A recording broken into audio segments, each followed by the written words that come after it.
ìṣẹ̀ṣe dọwọ́ ẹ̀yin bàbá wa. ìṣẹ̀ṣe dọwọ́ ẹ̀yin.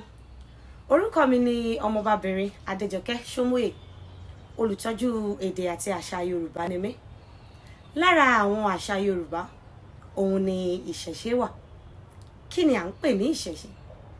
Ìṣẹ̀ṣe ni ìṣe wa nígbà ìṣẹ̀dá, ìṣe wa nígbà ìṣẹ̀dálẹ̀, bá a ti ń ṣe nígbà ìwáṣẹ̀, nígbà tá a ṣẹ̀ṣẹ̀ dé.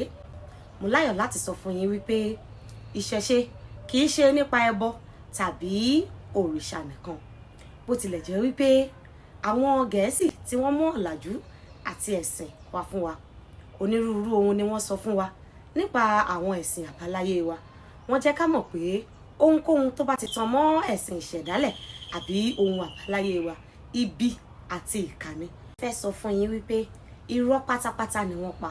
Wọ́n mọ̀ọ́mọ̀ lo ọgbọ́n àlùmọ̀kọ́rọ́ yìí láti gba wúrà lọ́wọ́ wa, wọ́n wá gbé jígí lé wa lọ́wọ́.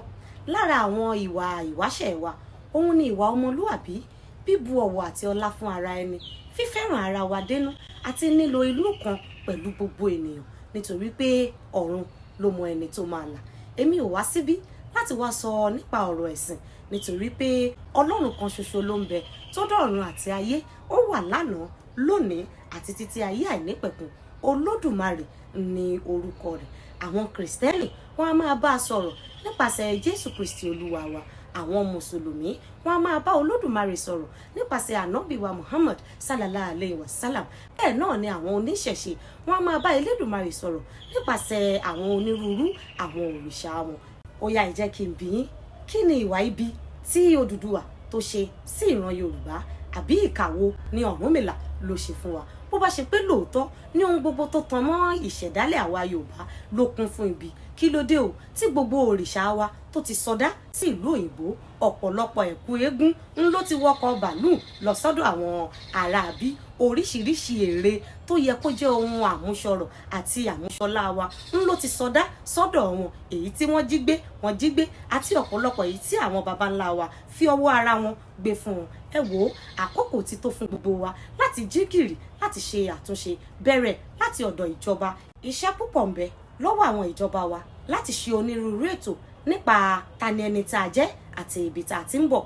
Ẹ̀yin ọba aláyé wa, ẹ kú ìgbìyànjú, ẹ má sì jẹ́ kí ipa kókun yín. Elédùmarè á máa ràn yín lọ́wọ́ nípa àtúnṣe lórí èdè àti àṣà Yorùbá ní àwùjọ wa.